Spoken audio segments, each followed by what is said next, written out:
அவங்க வந்து ரொம்ப கொடூரமான ஆளு, மனைவி ஹிந்தா இருக்காங்களா அவங்க வந்து கொடூரமான ஆளு, அவங்க வந்து ஹம்சாவை கொல்வதற்காக வேண்டி நினைஞ்சாங்க, அவங்க வந்து ஒரு மகிழ்ச்சி ஏற்பாடு பண்ணி பணம் கொடுத்து கொலை செஞ்சவன அந்த குடலை உருவி மாலையா போட்டுக்கிட்டாங்க என்கிற மாதிரி எல்லாம் என்ன செய்வாங்க, பரவலா பயான்கள் சொல்லுவாங்க.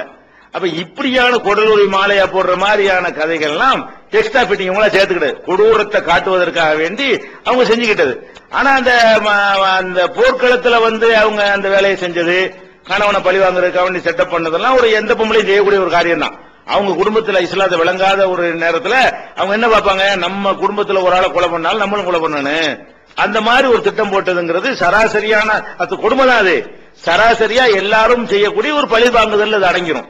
ஆனால் இவங்க என்ன செய்யறாங்கன்னு கேட்டா அதை கூட காட்டி பெண்ணுடைய இயல்புக்கு மாத்தமாக இருக்கணுங்கிறதுக்காக வேண்டி மண்ட ஓட்டுல ரத்தத்தை ஊத்தி குடிச்சது மாதிரியும் அது மாதிரி எல்லாம் கூடுதலா சொல்லக்கூடாது. என்ன வரலாறுல இருக்குதோ, என்ன ஆதாரப்பூர்வமா கிடைக்கிறதோ அந்த மாதிரி செய்திகளை சொல்லணுங்கிறது தான் நம்ம சொன்னமே தவிர, இவங்க அவங்க பேர்ல சொல்லக்கூடிய இந்த மாதிரி விஷயங்களுக்கு தான் ஆதாரம் இல்லைங்கிறோம். அவங்க அந்த போர்க்களத்தில் அவங்களுடைய அவங்க குடும்பத்தை சேர்ந்த பகசி வந்து அவங்கள்ட்ட அடிமையா இருந்தாரு, அவர் வந்து இதை செஞ்சாருன்னு சொன்னா அவங்க சொல்லித்தான் செஞ்சிருப்பாரு. அந்த மாதிரி ஒரு காரியம் செஞ்சாங்கிறத நிறுத்திக்கணுமே தவிர, அந்த இவங்க ரொம்ப ஓவரா மிகைப்படுத்தினது தப்புன்னு இருக்கும் அந்த உரைகள்ல, இப்போ அதுதான் தப்புங்கிறோம்.